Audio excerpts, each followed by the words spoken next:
Hi everybody, thanks for joining us for Northern Ag TV. Well, U.S. Secretary of Agriculture Brooke Rollins just concluded her trade visit to Italy. Rollins met with her Italian counterpart, reinforcing President Trump's expectations for improved market access. At the meeting, Rollins met with over 50 officials, agri-food industry stakeholders, and representatives from agriculture associations, ensuring the U.S. achieves increased access and sales to the $80 billion ag market in Italy.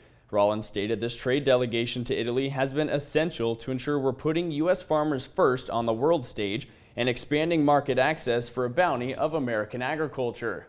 And U.S. meat exports have been a hot topic so far here in 2025, and April's export reports show a slight decrease in beef and pork. However, lamb exports stole the spotlight. U.S. Meat Export Federation President Dan Holstrom shares more on U.S. lamb exports. The lamb market had another good month, continuing the trend from the first quarter of this year. Really, Mexico was the star, doubling, in fact, from last year. And this is primarily underutilized cuts, things like lamb breast meat and lamb shoulders. So we're excited to see some traction there. April lamb exports were up nearly 50% from this time last year, totaling just over $1.4 million. And shipments to Mexico have been over 100 metric tons for 4 consecutive months for the first time since 2014. And we're just 2 weeks away from the 2025 Montana Range Days. Range Days will be hosted again in Miles City this year, June 23rd through the 25th. At Range Days, youth and adults gather for 3 days learning about Montana's rangeland, soils, and management. Registration is still open, and you can learn more at montanarangedays.org. And an update from Cattle Facts showed the cattle industry trends so far this year, including prices from last month compared to a year ago. The U.S. average price for 550-pound feeder steers sits right at $389 a hundredweight, up $14 from last month and up $66 from last year. While 800-pound steers, they're up $51 from a year ago and $11 from last month. Cattle Facts also shared the USDA hay prices, showing a national price for hay is $157 a ton, up $4 from last month and $28 a ton from a year ago. Stay with us. We'll be back to take a look at the market reports right after this. From the beginning, we've worked closely with farmers. BNSF's ties to the agricultural community go back 175 years.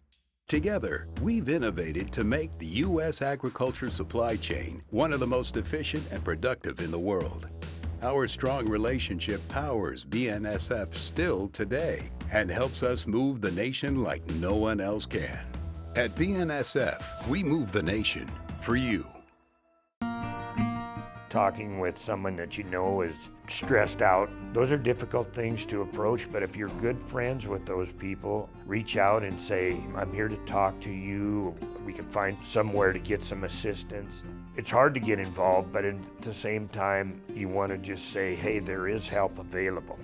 For more tips in dealing with stress in agriculture or for free counseling for egg producers, visit beyondtheweather.com.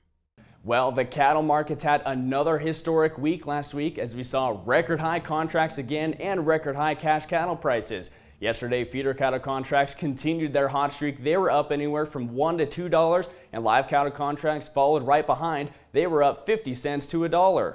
Strength in the markets came from the large increase in cash cattle prices last week. Live bids were nearly $10 higher at $232, with dress bids almost $13 higher at $380. Packers continue to express buying interest as box beef values aren't slowing down one bit. Choice cutouts for the box beef were up another $1.53 yesterday afternoon at $366.61. We have not seen any signs of resistance for several days, but the question everyone wants to know is where's the top? Will we see resistant levels in contracts, and will consumers start to resist the high prices of beef? On the auction barn front, most sale barns are now into their summer schedules, so keep an eye on the upcoming auction dates. Out at St. Aug Livestock, just under 1,000 head of cattle went through the ring. Weigh-up cows were steady, trading from $157 to $199. Slaughter bulls sold from $180 to $210, and a few young cow-calf pairs brought $3,400 to $4,000. For the grain markets, unfortunately, it was another bearish day of trade. Corn contracts fell 6 to 9 cents with steady crop conditions and favorable weather ahead for the growing season.